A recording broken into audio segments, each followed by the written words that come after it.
For our post-wedding celebrations, we decided to do something fun this year. We're going to take a 3-day trip down the North Fork of the John Day. We'll begin our trip by putting in the small community of Dale. We'll then float for 3 days down the river till we reach the town of Monument. We're doing this float at about 500 CFS, which is far below what I've seen anyone else ever run it before, so it should be an adventure. We loaded our 2 inflatable kayaks, our 2 dogs, and hopefully all the gear we'll need for 3 days. Got my beautiful wife. Turn around and say hi. There we go. And of course, we couldn't forget Tara. It's about a 5-hour drive to Monument. Around halfway, my father was going to meet us and follow us up, so he could give us a ride to the putting point up at the Dale campsite. In the meantime, there are plenty of opportunities to soak up the beautiful scenery of Eastern Oregon. Before we made it to Monument, it started to rain. This had us a little worried because I wasn't sure how high the water would be on the river.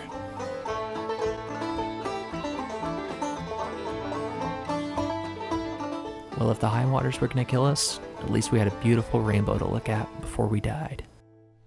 We made it to camp, said goodbye to my dad, just in time for the rain to stop, so we could cook up some dinner. Our fajitas. I am finishing cooking them because... Finishing. Yeah, well, you started it. Yeah, I did start it. You did a really good job. Just so y'all know, guy who's recording, Ben didn't bring any utensils for this trip. I love him dearly, but There's I'm 2 using, utensils. There's 2 sporks. I'm using Brett, the knife that Brett gifted you, which happens to be the sharpest knife on the planet. Hey! And Kingsley being a grumpy old man, like he usually is. Kingsley is is next to the tree of shame because he was a bad dog who started barking at Royce, and then I had to break up a dog fight. Very minimal dog fight.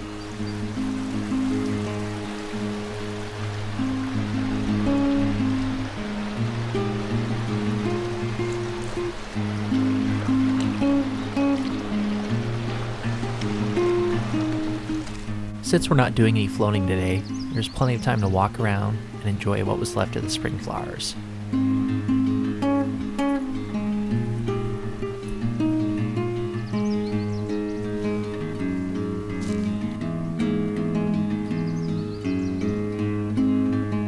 The roots of this New England aster was used by natives to relieve pain and as a love medicine.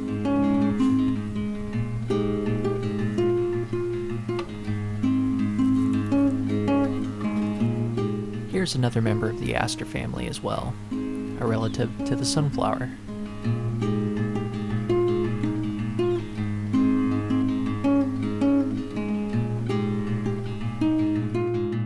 Chinook salmon will make it up this far in the river. We were just a tad late for the spring breeding season. Maybe we'll get lucky and see one on the way down. We're getting ready to go. Ben has lovingly packed up most of the stuff, and I have sort of helped. It's been a pretty slow packing, but it's beautiful. We got everything packed up, camp is all gone, and then we're gonna go into the water now. When the dogs have their life vest song, they know what time it is. Royce is usually pretty excited. Kingsley, on the other hand, he can be impartial.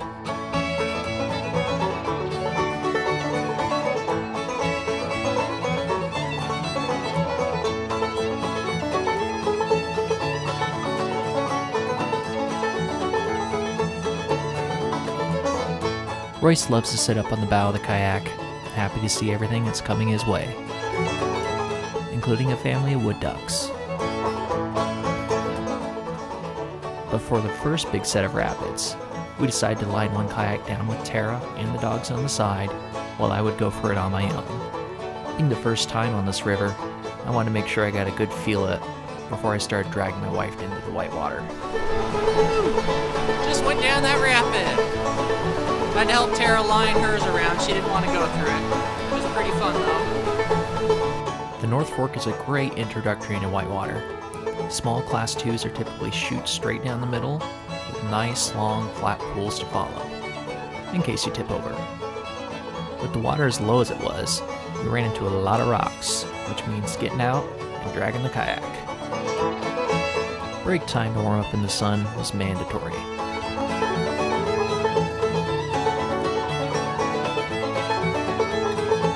I had told Tara the bridge where we'd be making camp was going to be around the corner about a dozen times. When the sun started setting and it started to rain, we knew it was time to pull over and make camp.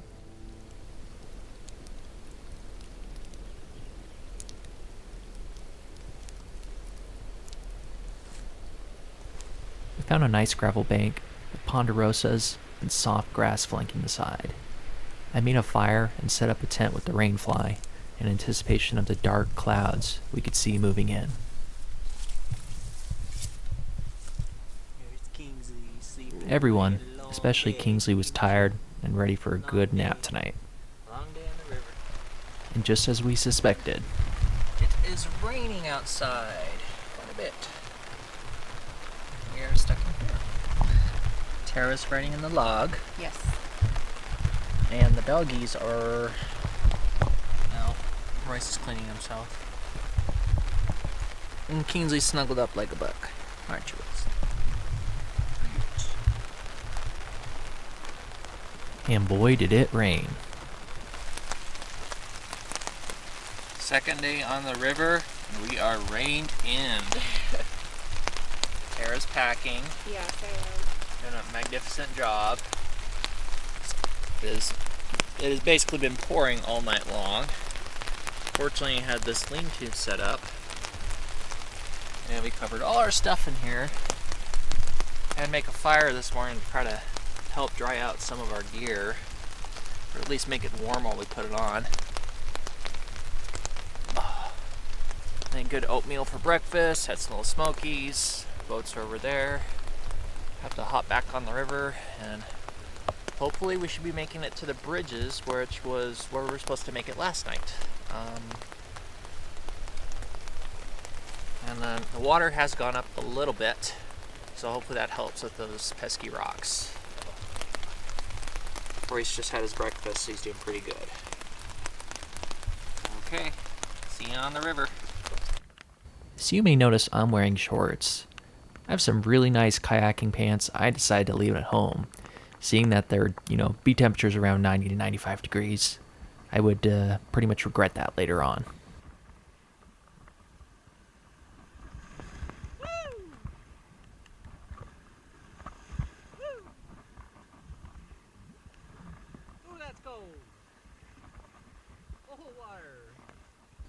Yeah, it's really cold. About 3 to 4 hours of paddling and constant rain and no sun, I started to get really cold. The only thing that really kept me going was the bridge, which we passed after about a quarter mile, and I knew we weren't that far behind. But I had to just keep going, and I got to the point where I just stopped recording video because I just wanted to paddle as hard as I can to keep warm. The further down we got, there was definitely more water in the river, which helped because it meant we covered more ground and there were less rocks to hit. There was a point that I got really cold. The combination of Royce hopping in and out of the kayak, me getting water all over my legs constantly, with the fact that it was just raining, I was freezing. We pulled over and I made some hot tea, got some dry clothes on. Tara tried to warm me up. And it was about that time that the sun just broke out. We saw blue skies and it was beautiful. I was so happy. It was some nice hot tea in my belly and a nice warm sun. I was ready to hit the river again so we could make it to our second camp on the confluence of the East and the North Fork.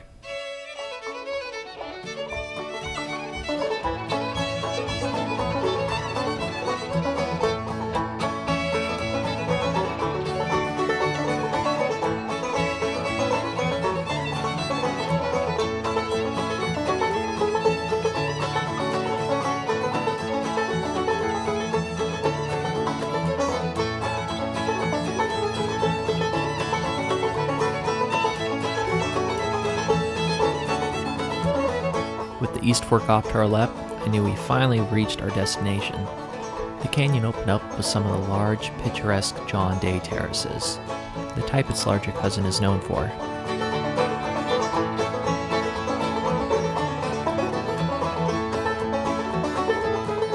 pulled over to stretch our legs and also look for the best spot to pitch our tent and make it for the night.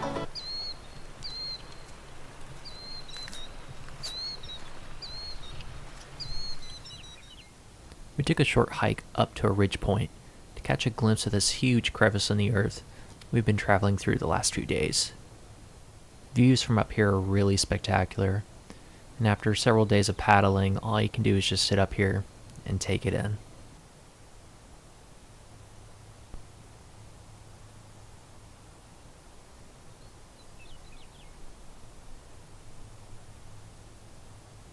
Royce must be in about nirvana right now. He's sure loving his dog life.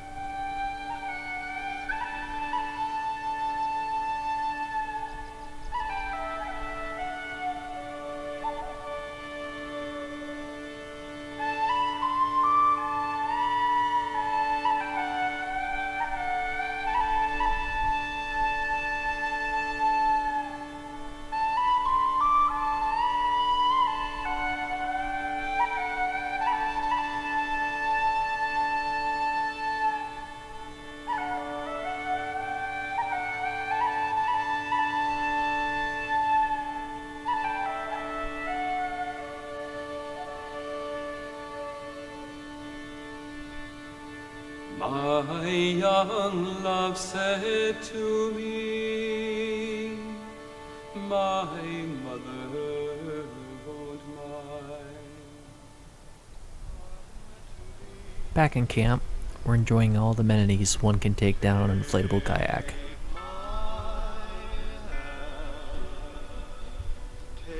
This is our camp, third night in the river. As you can see, we made ourselves a home. And after all the rain, we have our clothes that are drying. The sun is amazing. The transition from 50-degree weather and cold rain to 90-degree sunshine is simply amazing. We were lucky to get to appreciate this section of the river in such perfect weather. The seclusion of this area really amplifies the effect it has on you. During the entire trip, we only saw one person who was happy to live in a remote cabin along the river, probably a 2-hour drive from the nearest gas station.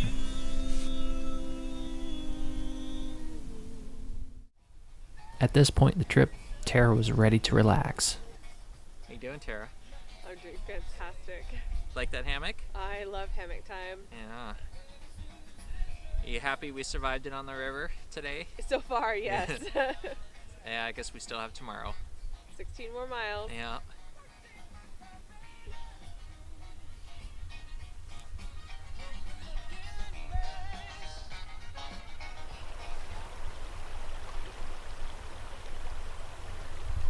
As evening starts to set in and the turtle doves say goodbye to the day, we settle down by the fire to drink our last few drinks and then cuddle up for bed, saving up our energy for the last paddle that we have tomorrow.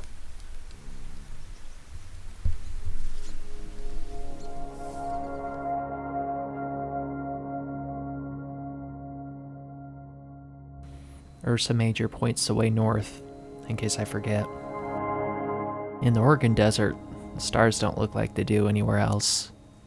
City lights are absent, but a full moon makes sure I don't need a flashlight walking outside. If you visit, you'll come out here just to see the stars, because only in the desert can you feel so stranded, yet surrounded by everything at the same time.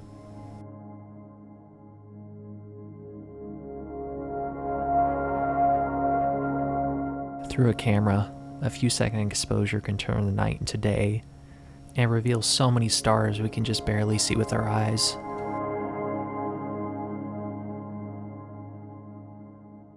And just like a camera, if you stare at the stars for long enough, you'll start to see things you've never seen before.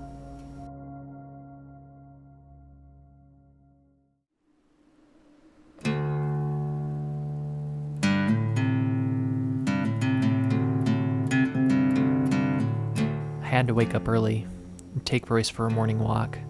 I knew this would be my last chance to get some beautiful shots before we had to head out for the day and drive back home.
up some breakfast on top of the stove, and it took a little time to play with Royce before we started packing everything up.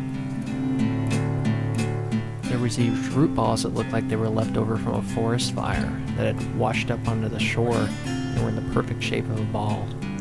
Royce loved the opportunity to play some fetch. We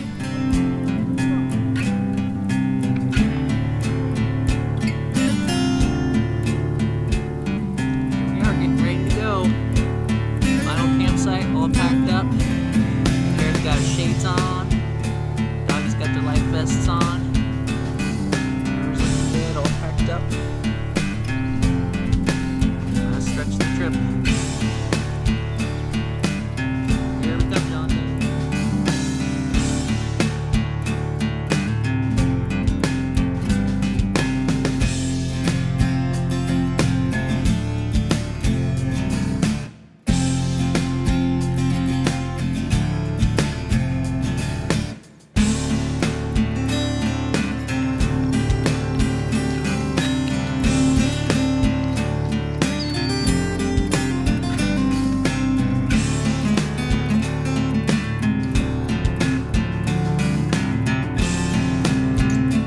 Royce being Royce has to go for a swim every few minutes.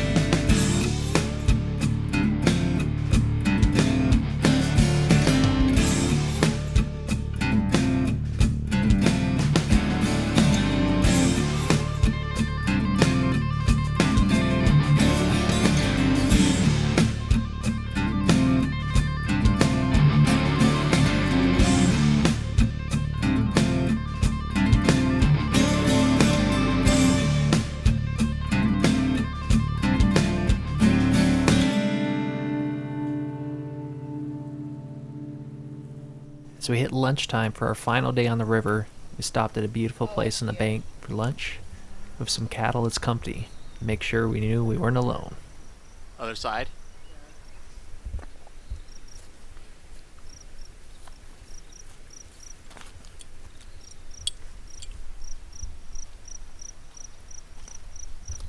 This spot actually looked like it would make a really good campsite, but it's so close to that beautiful confluence that I'd see no point in staying here.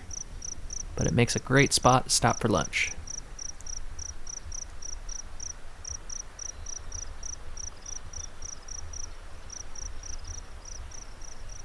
This close to the river, there's still plenty of wildflowers, even this late in the spring. The fibers of this milkweed plant can be used for fine thread. In fact, it was a major source of dental floss during World War II. Now that lunch is done, it's time to load up and head out in the final stretch of the river. We should be able to make it to Monument in about 3 to 4 hours.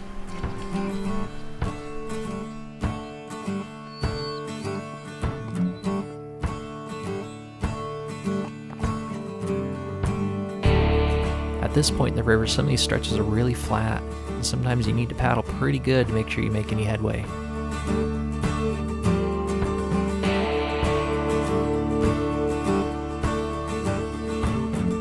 An old homestead, long abandoned.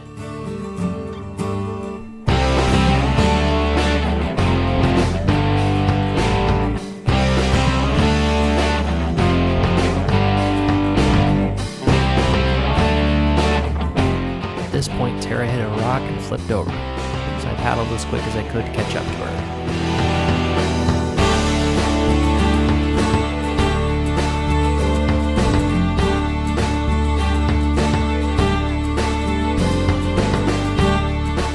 Kingsley frantically trying to crawl up onto the kayak.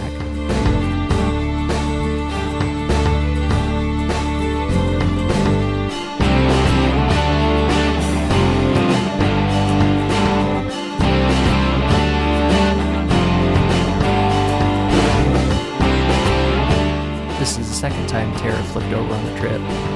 She's in much better spirits this time around.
As we pulled into Monument, we both rejoiced at the trip being over. It was extraneous, but a lot of fun.